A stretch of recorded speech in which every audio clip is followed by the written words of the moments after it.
Yo, what's up? DGL7 out here. And shout out to my Puerto Rican people. I got just a quick message for y'all.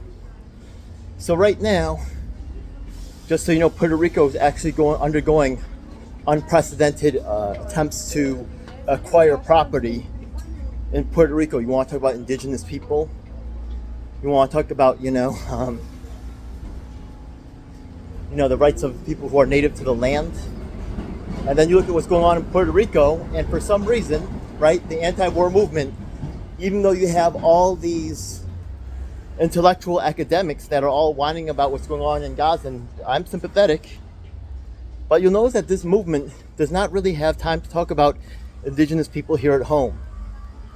Doesn't really talk about Korean Americans who have also been affected on the same timeline as Israel-Palestine. I'm telling you right now that the whole anti-war movement is run by academic intellectuals that are gatekeeping the whole thing, that have ties to Jeffrey Epstein and all kinds of other disturbing, messed up stuff.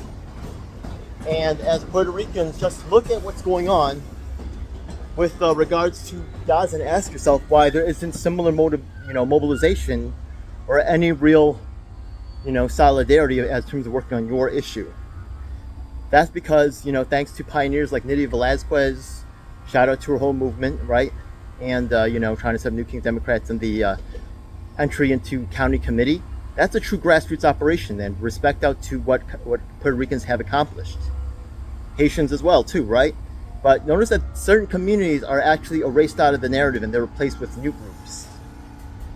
So Puerto Ricans right now, I really admire all that you've accomplished, and Nydia Velázquez is actually retiring.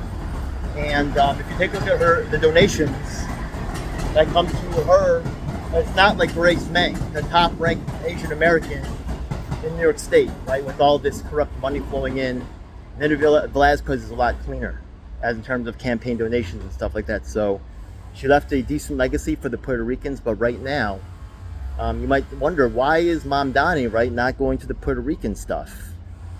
And communities like yourselves, right, that are actually empowered and aware, will not allow themselves to just be bulldozed by these academic intellectuals at these schools that are running the whole movement and actually for their own benefit and actually excluding the people that are impacted, like myself. So shout out to Puerto Ricans.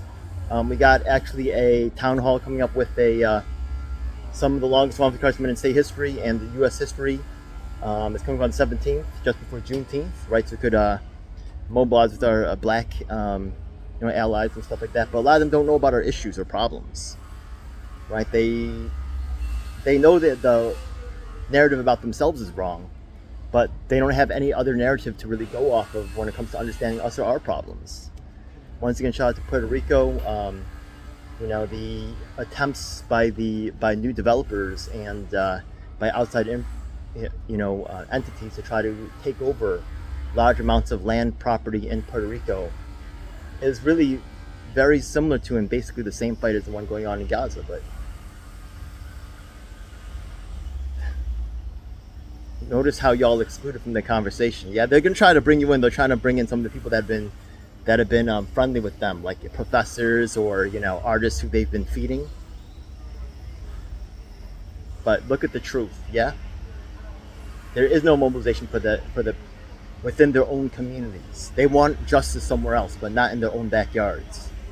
Don't trust these people.